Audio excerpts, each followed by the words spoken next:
Hello students, welcome back. और ये this is the part 2 of your chapter number 1 of class 10 geography resources and development. Part 2 में हम पूरा बात करेंगे जमीन और मिट्टी के बारे में। अब जमीन नहीं होती तो हम नहीं होते। ह्यूमंस को लाइफ प्रोवाइड करना, अलग अलग वेजिटेशन को लाइफ देना किसका काम है? जमीन का काम है। अगर जमीन नहीं होती तो हम खड़े किस में होते? हमारे घर कहाँ बनते? तो जमीन is very important for us, land is very important for us. तो अगर हम अर्थ की बात करते हैं तो 43% हिस्सा जमीन का क्या है? प्लेन्स है। 30% हिस्सा माउंटेन्स ने ले लिया है और 27% हिस्सा प्लेट्यूज ने ले लिया है। तो लैंड यूटिलाइजेशन हमारा पहला टॉपिक होगा आज का। लैंड यूटिलाइजेशन मतलब कि जमीन किस किस माध्यम से हमारे काम आ सकती है, जो जमीन का एरिया है वो किस किस माध्यम में डिवाइडेड है। सबसे पहला, मैक्सिमम हिस्सा किसने ले लिया है? फॉरेस्ट ने ले लिया है, जंगलों ने ले लिया है। लेकिन वो अलग बात है, अभी जंगल धीरे धीरे कम होते जा रहे हैं, बट मैक्सिमम हिस्सा जंगलों ने ले लिया है। दूसरा है बैरन और वेस्टलैंड। दूसरी जमीनें, जो बाकी बची हुई जमीन है, वो या तो बैरन है, वो उपजाऊ नहीं है, हम उनका एग्रीकल्चर में यूज नहीं कर सकते, या तो डंपिंग एरिया उनको बना दिया गया है, वो वेस्टलैंड है। ना ही वहां पे एग्रीकल्चर हो सकता है, ना ही वहां पे हम घर, बिल्डिंग, इंफ्रास्ट्रक्चर कुछ बना सकते हैं। तीसरा है, जो बचे हुए रोड है उनमें नॉन एग्रीकल्चर एक्टिविटीज होती है, यानी कि रोड बन गए, बिल्डिंग्स बन गए, इंफ्रास्ट्रक्चर्स बन गए। चौथा है हमारा ग्रेजिंग ऑफ लैंड। अब जब हम ओवर ग्रेजिंग करते हैं, हम नहीं सॉरी एनिमल्स जब ओवर ग्रेजिंग करते हैं, यानी कि शीप, गोट, इनको हम जब ओवर ग्रेजिंग करवा देते हैं तो सॉइल इरोजन के साथ साथ लैंड की क्वालिटी भी डिग्रेड हो जाती है, क्योंकि ग्रास वहां का निकलेगा, टॉप सॉइल भी कभी कभार निकल जाता है, जिसकी वजह से लैंड की क्वालिटी वहां की डिग्रेड हो जाती है। फिर आता है हमारा कल्टिवेबल वेस्ट लैंड। ये ऐसे लैंड होते हैं जो 5 साल से ऊपर, जिनके ऊपर खेती नहीं हुई रहती है, वो सफिशिएंट है, वो अपने आप में सेल्फ सफिशिएंट है कि वो फर्टाइल है, वो है, वहां पे एग्रीकल्चर हो सकती है। लेकिन 5 साल से ज्यादा हो गए और वहां पे एग्रीकल्चर नहीं हुई है। फिर आते हैं करंट फैलो लैंड।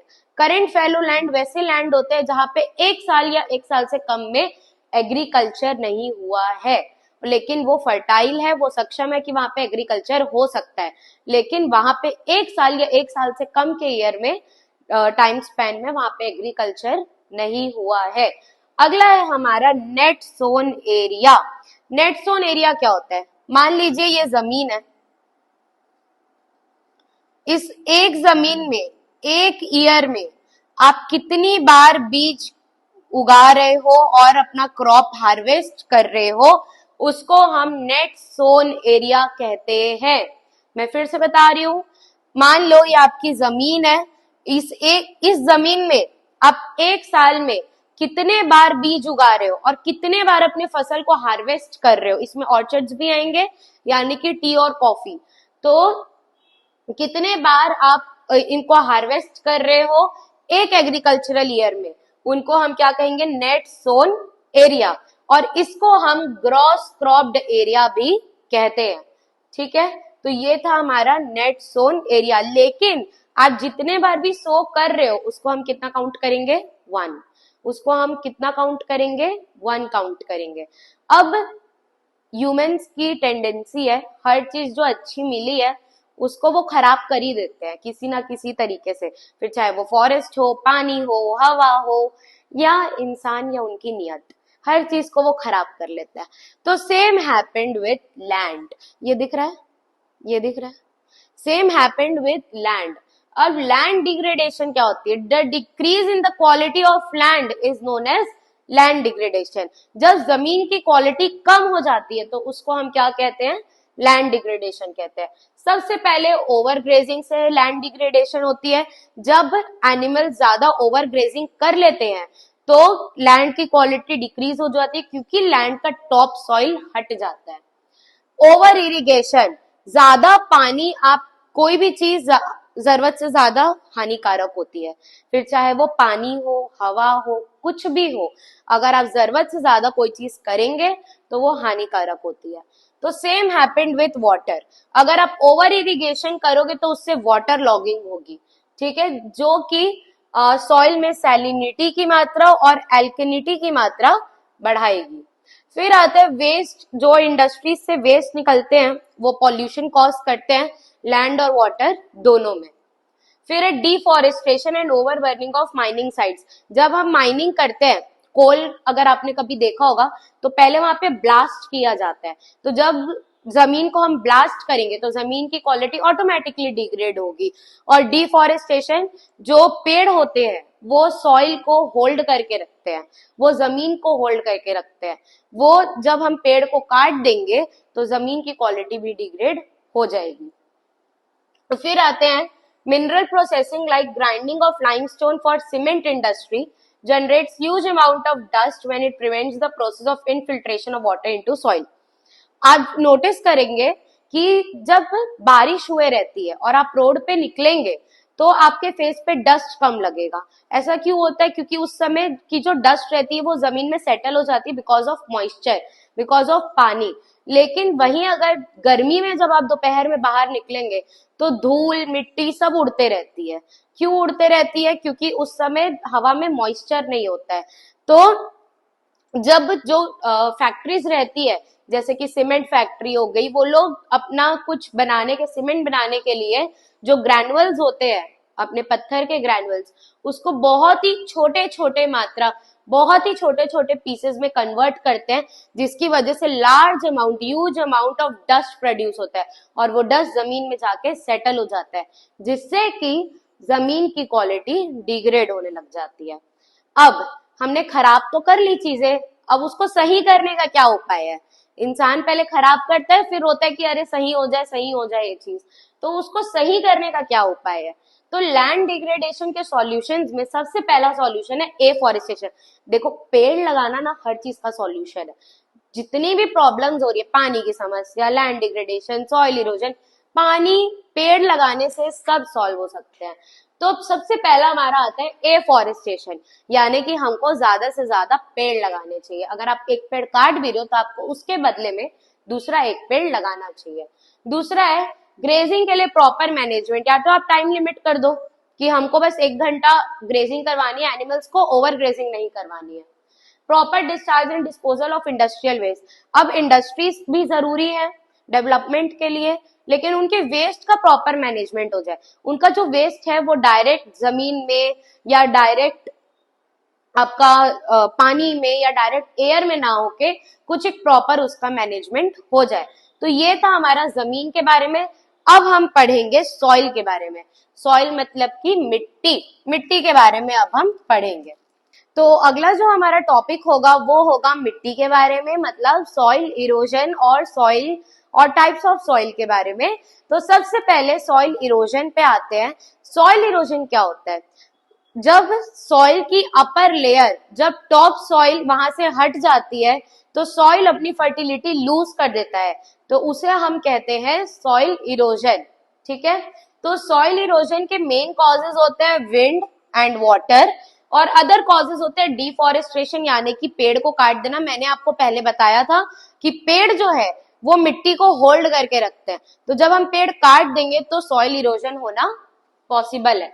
फिर आते हैं ओवर ग्रेजिंग। जब एनिमल्स ओवर ग्रेजिंग कर लेते हैं तो उसकी वजह से भी सॉइल इरोजन होता है। क्योंकि होता क्या है बच्चों, विंड, जैसे कि हमने पढ़ा सॉइल इरोजन का मेन रीजन या मेन कारण है, तो जो ग्रासेस होती है वो विंड को रोकती है। मान लो कि ये ग्रासेस है, ये सॉइल है हमारा, विंड अगर इस डायरेक्शन में फ्लो कर रहा है तो ये ग्रासेस जो है ना वो विंड को रोकती है। लेकिन जब ये ग्रासेस ही नहीं रहेंगी तो विंड डायरेक्टली जाके किसको अफेक्ट करेंगे? सॉइल को अफेक्ट करेंगे। तो ओवर ग्रेजिंग भी एक कॉज हो सकता है। फिर होता है कंस्ट्रक्शन। जब हम कंस्ट्रक्शन करते हैं, ड्रिलिंग मशीन का यूज करते हैं, बहुत लार्ज मात्रा में डस्ट और बहुत ज्यादा डिस्टर्बेंस होता है लैंड को और सॉइल को। फिर आते हैं माइनिंग। माइनिंग में तो ऑब्वियसली जब हम ब्लास्ट करते हैं माइनिंग करने के लिए तो उससे भी सॉइल की क्वालिटी डिग्रेड होती है। एंड वो जब माइनिंग होती है तो आपने देखा होगा बहुत धूल उड़ते हैं, बहुत ज्यादा सॉइल इरोजन होता है। फिर आते हैं रॉन्ग फार्मिंग मेथड्स। जब एक फार्मर रॉन्ग फार्मिंग मेथड्स का उपयोग करता है, जैसे कि एनिमल्स को ओवरग्रेजिंग करवा देना या फिर अच्छे से खेत का प्लोइंग ना करना, तो भी वो सॉइल इरोजन को रिजल्ट करता है। ठीक है, अगला है हमारा सॉल्यूशन ऑफ सॉइल इरोजन। अब सॉइल इरोजन ना हो उसके लिए हम क्या क्या कर सकते हैं? सबसे पहले कॉन्टर प्लोइंग। आपको जब हम खेत को जोतते हैं, यानी कि जब हम खेत को प्लो करते हैं, तो हमें उसे हमेशा पानी के अपोजिट डायरेक्शन में प्लो करना चाहिए, उससे सॉइल इरोजन होने के चांसेस कम रहते हैं। अगला है हमारा एफॉरेस्टेशन। मैंने आपको पहले भी बताया था, पेड़ उगाना हर चीज का सॉल्यूशन है। तो अगर हम पेड़ उगाते हैं तो वो मिट्टी को होल्ड करके रखेंगे, जिसकी वजह से सॉइल इरोजन नहीं होगा। फिर आते हैं हम लोग टेरेस फार्मिंग में। जैसे कि मान लीजिए ये माउंटेन है, माउंटेन में ऐसे खेती करने के बजाय हमको स्लोप काइंड ऑफ बना के खेती करनी चाहिए। इवन आपने माउंटेन्स में देखा भी होगा, आप लोग अगर कभी दार्जिलिंग वगैरह गए होंगे तो, कि वहां पे स्लोप फार्मिंग होती है और वहां पे बेवरेजेस ज्यादा उगाए जाते हैं, जैसे कि टी और कॉफी। फिर आते हैं लिमिटेड ग्रेजिंग। लिमिटेड ग्रेजिंग मतलब कि ओवर ग्रेजिंग एनिमल्स को नहीं करानी चाहिए, लिमिटेड फॉर्म में करानी चाहिए। अब आते हैं हम लोग लेयर्स ऑफ सॉइल में। सॉइल के भी लेयर्स होते हैं। सबसे पहले टॉप सॉइल, आपको जो ग्रासेस दिखते हैं वो होते हैं टॉप सॉइल। फिर आते हैं सब सॉइल, जब हम फील्ड को प्लो करते हैं विदाउट ग्रासेस वाली, जो आपको मिट्टी प्रॉपर दिखती है वो होती है सब सॉइल। फिर जब खोदते हो मिट्टी को तो हल्के हल्के से कंकड़ आने लग जाते हैं आपको, और साथ में मिट्टी आती है, उसको हम कहते हैं पेरेंट रॉक मटेरियल कहते हैं। उसके बाद बेड रॉक में आपको खाली बड़े बड़े पत्थर नजर आएंगे, मिट्टी नजर नहीं आएगी। ये था हमारा लेयर ऑफ सॉइल। अब हम लोग डिस्कस करेंगे types of soil. Very very important है आपका, जो मैं अगला बताने वाली हूँ वो है अपना टाइप्स ऑफ सॉइल।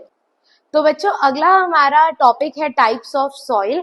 टोटल आपको इस चैप्टर में 6 टाइप ऑफ सॉइल पढ़ने हैं, उसको एक एक करके हम एनालाइज करेंगे और देखेंगे।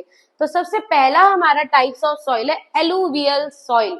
एलुवियल जो सॉइल है वो मोस्ट वाइड स्प्रेड है। मोस्ट वाइड स्प्रेड मतलब कि पूरे इंडिया में सबसे ज्यादा मात्रा में क्या पाया जाता है? एलुवियल सॉइल पाया जाता है। ये कवर करता है areas like northern plain, parts of Gujarat, Rajasthan and eastern coastal plain. ये सारे एरिया एलुवियल सॉइल कवर करता है। Second, alluvial soil very fertile होता है, मतलब बहुत ही ज्यादा उपजाऊ होता है, वहां पे खेती करना बहुत ही ज्यादा अच्छा होता है, और एलुवियल सॉइल बहुत ही ज्यादा उपजाऊ होता है। वहां पे शुगर केन की खेती बहुत अच्छे से हो सकती है। शुगर केन मतलब कि गन्ना, पैडी, व्हीट और अदर सीरियल क्रॉप्स की खेती वहां पे बहुत ही अच्छे से हो सकती है। एलुवियल सॉइल में भंगार और खदार भी पाए जाते हैं। आप आई एम श्योर आप लोग ने क्लास 9th में पढ़ा होगा भंगार और खदार के बारे में, बट भूल गए होगे, आई नो यू गाइस। तो भंगार और खदार के बीच में डिफरेंस, भंगार जो है वो ओल्ड एलुवियल सॉइल होता है, खदार जो है वो न्यू एलुवियल सॉइल होता है। भंगार में कंकर नोड्यूल्स ज्यादा होते हैं, मतलब कि मिट्टी की मात्रा कम रहती है और कंकड़ की मात्रा ज्यादा रहती है। वही खदार में मिट्टी की मात्रा ज्यादा रहती है और कंकर की मात्रा कम रहती है, which means khadar is more fertile and bhangar is less fertile. I hope आपको एलुवियल सॉइल क्लियर हो गया होगा। अगला हमारा सॉइल है ब्लैक सॉइल, काला सॉइल, जिसको हम लोग कॉटन सॉइल भी कहते हैं, ब्लैक कॉटन सॉइल भी इसको हम कह सकते हैं। क्यों? क्योंकि ये कॉटन ग्रो करने के लिए आइडल है। आइडल मतलब कि कॉटन ब्लैक सॉइल में बहुत ही अच्छे से ग्रो हो सकता है। Have high capacity to store moisture. अब जो चीज मॉइस्चर स्टोर करती है वो ब्लैक रहती है, आपने देखा होगा। तो जब सॉइल में हम लोग पानी डालते हैं, जब मिट्टी में हम पानी डालते हैं, वो अपना कलर ब्राउन से चेंज होकर क्या कर लेती है? ब्लैक कर लेती है।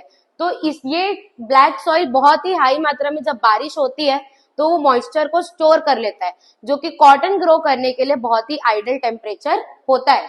ये covers north western deacon plateau, plateau of Maharashtra and Malwa plateau. तो हमने क्या देखा कि ये वेस्टर्न डिकन प्लेट्यू को कवर करता है, प्लेट्यू ऑफ महाराष्ट्र को कवर करता है और मालवा प्लेट्यू को भी कवर करता है। तो इससे ये कंक्लूजन निकलता है कि मोस्टली ब्लैक सॉइल कहाँ पाए जाते हैं? प्लेट्यूज के आसपास पाए जाते हैं। अगला हमारा सॉइल होगा रेड एंड येलो सॉइल। अब red and yellow in nature है, मतलब पहला पॉइंट तो ये हो गया कि ये मॉइस्चर स्टोर नहीं करेगा। ब्लैक सॉइल क्यों मॉइस्चर स्टोर करे? क्योंकि ये ब्लैक इन कलर है। अब रेड एंड येलो कलर से ही समझ आ रहा है कि वो मॉइस्चर स्टोर नहीं करेगा। तो develops in area of low rainfall, ये ऐसे एरिया में पाए जाते हैं जहां पे रेनफॉल की मात्रा थोड़ी कम होती है, जैसे कि southern and eastern part of deacon plateau, parts of Chhattisgarh and Odisha, यहाँ पे हमारा रेड एंड येलो सॉइल पाया जाता है। तो अब हम लोग नेक्स्ट 3 सॉइल को डिस्कस करेंगे। तो बच्चों अगला हमारा सॉइल होगा लेटेराइट सॉइल। ये सॉइल ऐसे एरियाज में पाया जाता है जहां का टेम्परेचर भी हाई होता है और जहां पे रेनफॉल भी हाई मात्रा में होती है।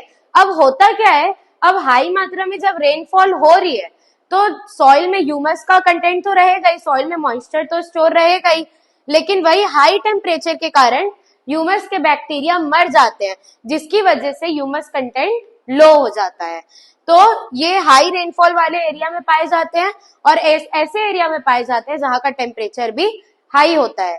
इसके कारण वहां का ह्यूमस कंटेंट लो हो जाता है, जिसकी वजह से हाई टेम्परेचर में वहां के बैक्टीरिया मर जाते हैं।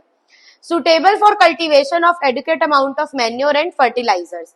लेकिन अगर हम अच्छे से उसमें मैन्योर फर्टिलाइजर डाल के कल्टीवेशन वहां पे करें तो अच्छे से हम वहां पे लैटेराइट सॉइल में कल्टीवेशन कर सकते हैं। ये कर्नाटका, केरला, तमिलनाडु, एमपी और hilly region Odisha and Assam में पाया जाता है। ये टी एंड कॉफी ग्रो करने के लिए आइडल होता है, यानी कि ये बेवरेजेस को ग्रो करने के लिए आइडल होता है। अगला हमारा सॉइल है arid soil. It ranges from red and brown in colour. Arid soil या तो रेड कलर का होगा या तो ब्राउन कलर का होगा। Sandy in texture and saline in nature.